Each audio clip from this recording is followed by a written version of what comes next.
Mythes et légendes du monde. Le monde est plein de mythes et légendes intéressants, parfois semblables, parfois totalement différents d'un bout à l'autre du globe. À chaque fois, cependant, nous en apprenons plus sur nous, sur nos ancêtres et comment ils imaginaient le fonctionnement et la création du monde. Australie, le plus grand serpent du monde. Cette légende est la quintessence de la mythologie australienne, et l'une des plus connues en Australie.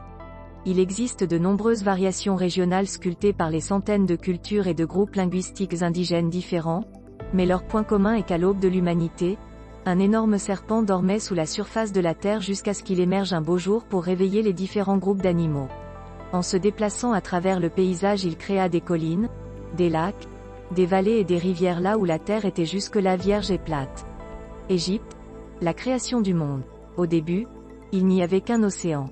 Puis un œuf apparut sur l'eau et Ra, le soleil, en naquit. Ra donna lui-même naissance à 4 enfants, les dieux Chou et Geb et les déesses Tefnout et Nout. Chou et Tefnout devinrent l'atmosphère. Ils se tenaient sur Geb, qui devint la terre, et élevaient Nout, qui devint le ciel. Ra régnait sur tout, et c'est ainsi que le monde tel que nous le connaissons aurait été créé, d'après la mythologie égyptienne. Japon, le dragon des mers. La journée de l'océan, Umi-no-i, est un jour férié au Japon, durant lequel on remercie l'océan pour sa générosité. Il faut bien se rappeler que le Japon est une île et une nation maritime, cet élément est donc bien d'une importance cruciale. En effet, il fournit nourriture et participe au commerce, tout en étant une force puissante qui peut provoquer de terribles destructions par des tsunamis par exemple. Ryujin, l'un des dragons les plus importants de la mythologie japonaise, était le dieu de la mer régnant sur l'océan et protégeant le Japon. Il était également le roi des dragons, capable de se transformer en différents animaux et même de prendre forme humaine.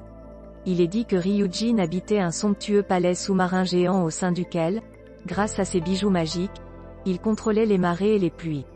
Angleterre, le mythe de Stonehenge. Il y a de nombreuses légendes autour de la création de Stonehenge, de sa création et de son utilité. Selon l'une des plus répandues, ce fameux cercle de pierres érigées aurait été créé par Merlin, le magicien de la légende d'Arthur, roi de la table ronde. Celui-ci aurait transporté par magie les pierres depuis l'Irlande, où elles avaient été rassemblées par des géants. Une autre légende estime que ces pierres auraient été transportées et érigées par les Danois lors de leur invasion afin de bénir la nouvelle terre découverte et afin de leur servir de temple. Une légende beaucoup moins courante mais plutôt amusante, dit qu'il s'agirait des « pieds » des statues de l'île de Pâques. Aztèque, un crocodile dangereux. Cipactli est l'un des personnages majeurs de la mythologie aztèque. Il est en partie crocodile, en partie poisson et en partie crapaud ou grenouille, de sexe indéfini. Toujours affamé car chaque articulation de son corps serait composée d'une bouche. Un jour, les dieux décidèrent alors de le tuer et d'utiliser son corps pour former la terre.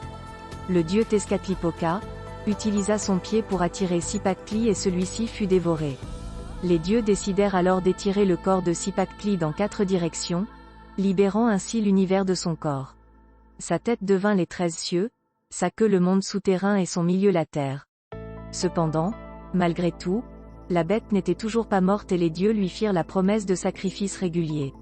Lorsque ces sacrifices étaient perturbés, la légende dit que la bête exprime son mécontentement par des tremblements de terre et des éruptions volcaniques.